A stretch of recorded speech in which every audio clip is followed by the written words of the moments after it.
बिस्मिल्लाहिर्रहमानिर्रहीम। आज जो हमारा टॉपिक है वो है ओरिएंटेशन इन इलेक्ट्रोफिलिक सब्स्टिट्यूशन रिएक्शन।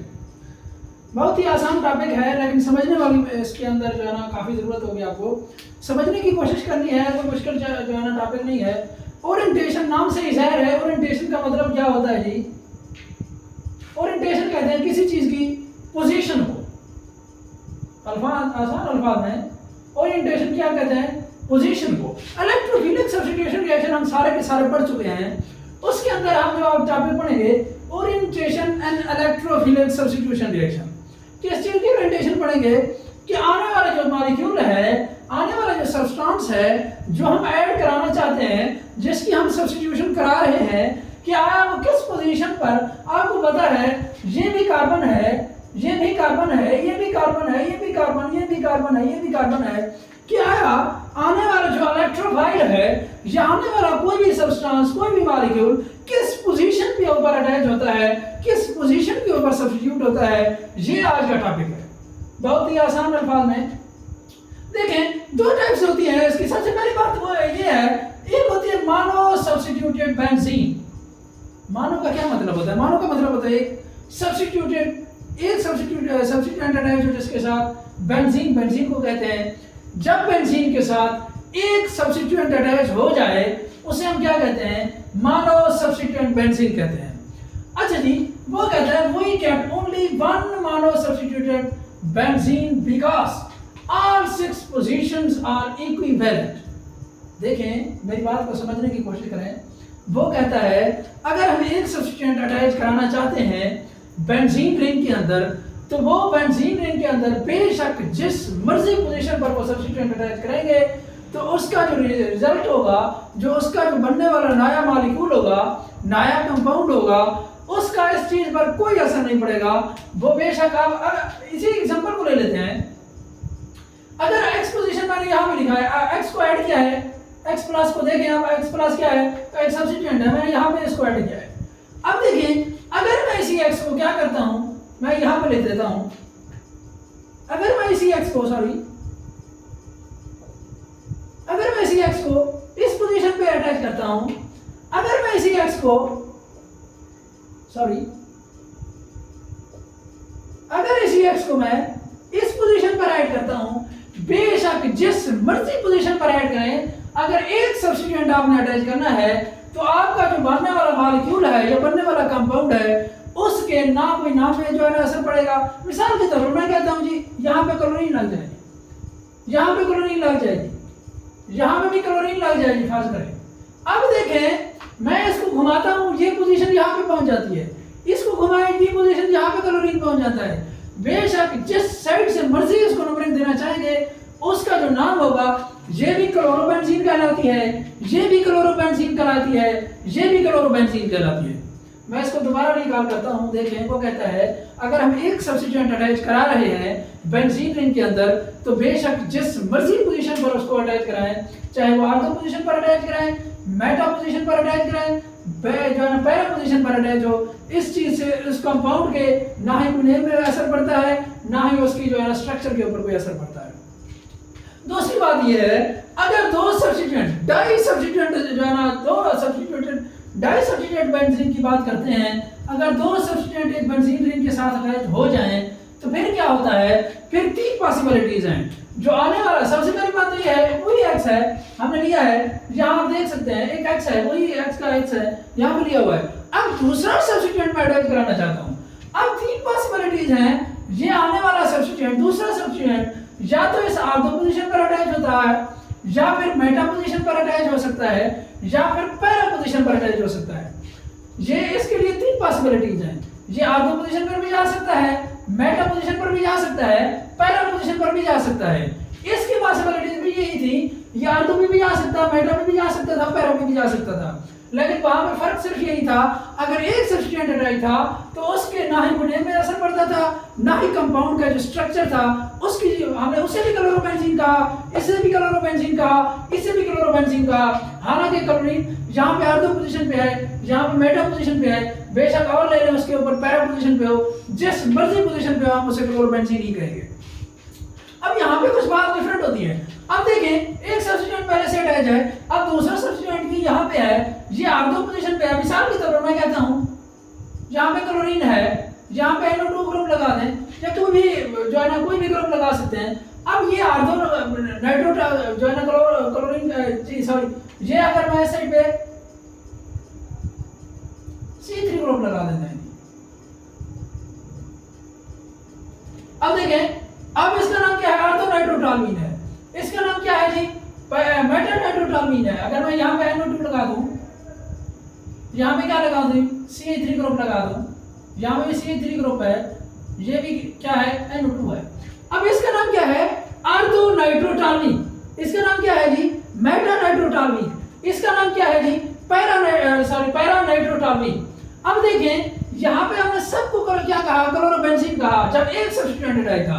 यहाँ पे दो सब्स्टिट्यूएंट एडाइड हैं, तो इसको नेम में आप क्या फर्क पड़ता है? इसको मैं ऑर्थो नाइट्रोटॉल्मीन कह रहे हैं, इसको मैं मेटा नाइट्रोटॉल्मीन कह रहा हूँ। इसने क्या है जो है ना, इसको मैं पैरा नाइट्रोटॉल्मीन कह रहा हूँ। उसकी रीजन क्या है? ये नाइट्रो ग्रुप ऑर्थो पोजीशन पे है, ये मेटा पोजीशन पे है, ये क्या है? पैरा पोजीशन पे है।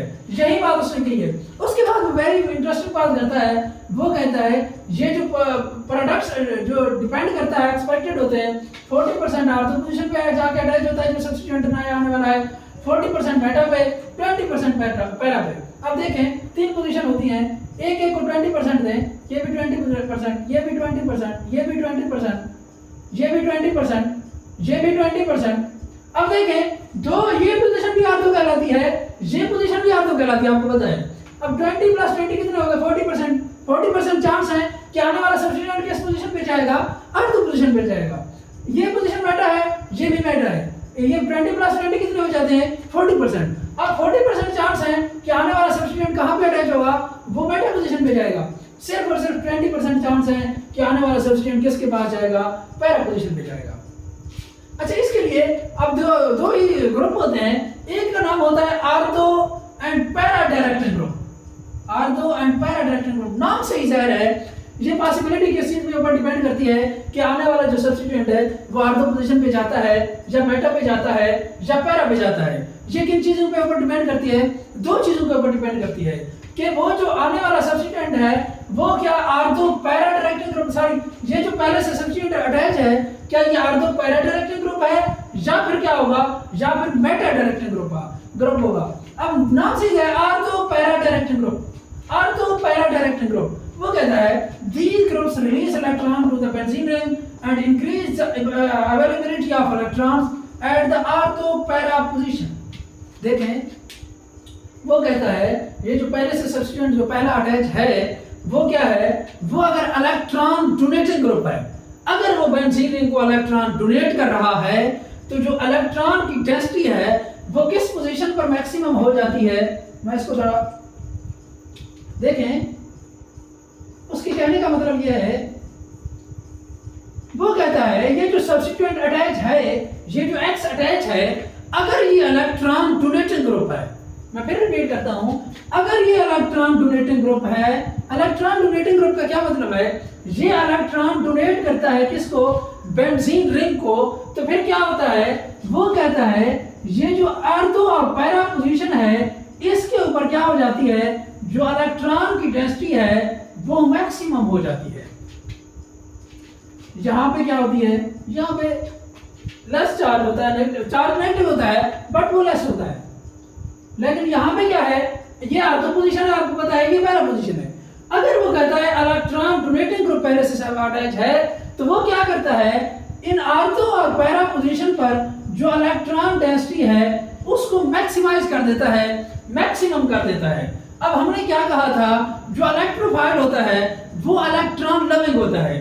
अब जो आने वाला इलेक्ट्रोफाइल होता है वो हमेशा उसी पोजीशन के ऊपर अटैच होता है जहां पे उसे इजीली इलेक्ट्रॉन अवेलेबल हो। सिंपल सी बात है, इलेक्ट्रोफाइल का मतलब भी यही है कि इलेक्ट्रॉन लविंग, इलेक्ट्रॉन को अपनी तरफ खींचता है। जिस पोजीशन के ऊपर इलेक्ट्रॉन की ज्यादती है, जिस पोजीशन के ऊपर जिस जो उसको इलेक्ट्रॉन इजीली अवेलेबल है वो उसी पोजीशन के ऊपर ही जाके अटैच होता है। तो यही बात कर रहा है वो कहता है, उसने कुछ नाम दिए हुए हैं, ये नाम आपने याद करने हैं। जस्ट इलेक्ट्रॉन डोनेटिंग ग्रुप है ये ऑर्थो पैरा डायरेक्टेड ग्रुप है जिनमें सबसे पहले CH3 है, उसके बाद NCH3 है उसके बाद NH2 है, OH है, OCH3 है, Cl है, Br है, I है। ये सारे के सारे नाम आपने याद रखने हैं। ये क्या है? इलेक्ट्रॉन डोनेटिंग ग्रुप है, जिसे आप ortho and para directing group भी कहते हैं। तो ये क्या करते हैं? मिसाल के तौर पर उसने एक एग्जांपल दी है CH3। CH3 क्या है? आप ऑर्थो पैरा डायरेक्टिंग ग्रुप है। ऑर्थो पैरा डायरेक्टिंग ग्रुप का क्या मतलब है जी? आने वाला जो भी सब्स्टिट्यूएंट होगा वो किस पोजीशन पे जाएगा? उसके पास दो पॉसिबिलिटीज हैं, या तो वो ऑर्थो पोजीशन पे अटैच होगा, या फिर किस पोजीशन पे जाएगा, या फिर पैरा पोजीशन पे जाएगा। यहां आप देख सकते हैं उसने CH3 ग्रुप के साथ टार्बिन की क्या किया है? टार्बिन की क्या की है? नाइट्रेशन की है। NO2 ग्रुप को ऐड किया। Introduction of NO2 group is called nitration. अब नाइट्रेशन NO2 ग्रुप के पास दो पॉसिबिलिटीज हैं। उसकी रीजन क्या है? ये मेटा पोजीशन पर क्यों नहीं जा रहा? क्योंकि ये जो हमारे पास सब्स्टिट्यूएंट पहले से CH3 मौजूद है, ये एक इलेक्ट्रॉन डोनेटिंग ग्रुप है, ये ऑर्थो पैरा डायरेक्टिंग ग्रुप है। इसीलिए आने वाला सब्स्टिट्यूएंट जो आने वाला NO है, NO2 है, उसके पास दो पॉसिबिलिटीज हैं, या तो वो ऑर्थो पोजीशन पर जाएगा और ये या वो क्या जाएगा, इस ये जो पैरा पोजीशन है, या फिर वो यहां पे अटैच होगा। इसके पास दो ही पॉसिबिलिटीज हैं।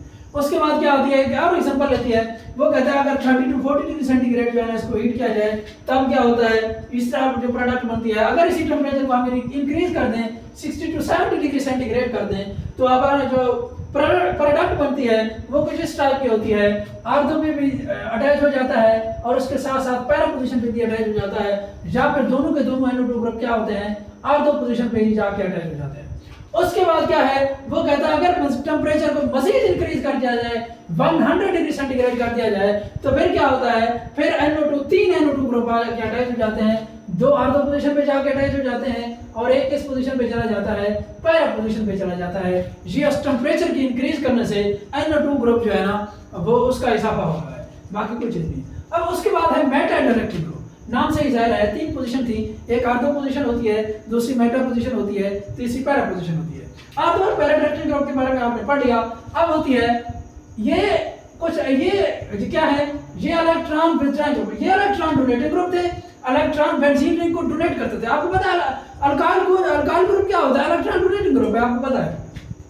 ये क्या है? ये सारे के सारे मेटा डायरेक्टिंग ग्रुप हैं, क्योंकि ये इलेक्ट्रॉन विथड्रॉ करते हैं, बेंजीन रिंग से इलेक्ट्रॉन खींचते हैं। तो इससे क्या होता है? इससे ये होता है बेटा, ये जो इलेक्ट्रॉन डेंसिटी है वो क्या हो जाती है? ऑर्थो और पैरा पोजीशन पर मिनिमम हो जाती है। मेरी बात नहीं समझ आई आपको? बहुत ही कम हो जाती है, हालांकि इस मेटा पोजीशन से भी कम हो जाती है। मैं इसको थोड़ा सर्कल को कम कर देता हूं। अच्छा, एक बात का ख्याल रखिएगा, मेटा पोजीशन पे हमेशा इलेक्ट्रॉन डेंसिटी सेम रहती है, चाहे वो ऑर्थो पैरा डायरेक्टिंग ग्रुप हो, चाहे इलेक्ट्रॉन डोनेटिंग ग्रुप उसमें ऊपर अटैक कर रहा हो, चाहे इलेक्ट्रॉन विथड्रॉइंग ग्रुप पर अटैक कर रहा हो, मेटा पोजीशन पे इलेक्ट्रॉन डेंसिटी हमेशा सेम रहती है। फर्क सिर्फ और सिर्फ यही आता है, अगर इलेक्ट्रॉन डोनेटिंग ग्रुप है तो फिर क्या होता है? फिर जो इलेक्ट्रॉन अगर डोनेटिंग ग्रुप है, फिर ऑर्थो और पैरा पोजीशन पे इलेक्ट्रॉन डेंसिटी मैक्सिमम हो जाती है। अगर इलेक्ट्रॉन विथड्रॉइंग ग्रुप है तो ऑर्थो और पैरा पोजीशन पे क्या हो जाती है? इलेक्ट्रॉन डेंसिटी मिनिमम हो जाती है, बहुत कम हो जाती है, जिसकी वजह से आने वाला सब्स्टिट्यूएंट, आने वाला इलेक्ट्रोफाइल हमेशा मेटा पोजीशन पर ही जाएगा। ये आपने नाम याद रखने हैं। ये इलेक्ट्रॉन विथड्रॉइंग ग्रुप है, मेटा डायरेक्टिंग ग्रुप है जिन्हें हम कहते हैं। मिसाल के तौर पर NO2 की इसी उसने एग्जांपल दी है, NO2 अटैच है। अब आने वाला सब्स्टिट्यूएंट के पास सिर्फ और सिर्फ एक पॉसिबिलिटी है कि वो सिर्फ और सिर्फ किस पोजीशन पे जा सकता है? मेटा पोजीशन पे जा सकता है। यहाँ पे आप देख सकते हैं ये ऑर्थो थी, ये मेटा पोजीशन है। आने वाला NO2 मेटा पोजीशन पे गया है, उसके पास ना ही वो ऑर्थो के पास जा सकता है ना ही पैरा के पास जा सकता है। अगर आपने ये चीज का ख्याल रखना है, अगर आपने इसको ऑर्थो पोजीशन पे लगा दिया या पैरा पोजीशन पे लगा दिया तो आपका रिएक्शन गलत होगा, बिल्कुल 0 मार्क्स आप ऑब्टेन कर पाएंगे। तो ये तो था आज का लास्ट जो है टॉपिक। कल इंशाल्लाह अजीज नेक्स्ट चैप्टर की तरफ बढ़ेंगे। तो आज के लिए इतना ही। कोई क्वेश्चन हो तो क्वेरी आप पूछ सकते हैं।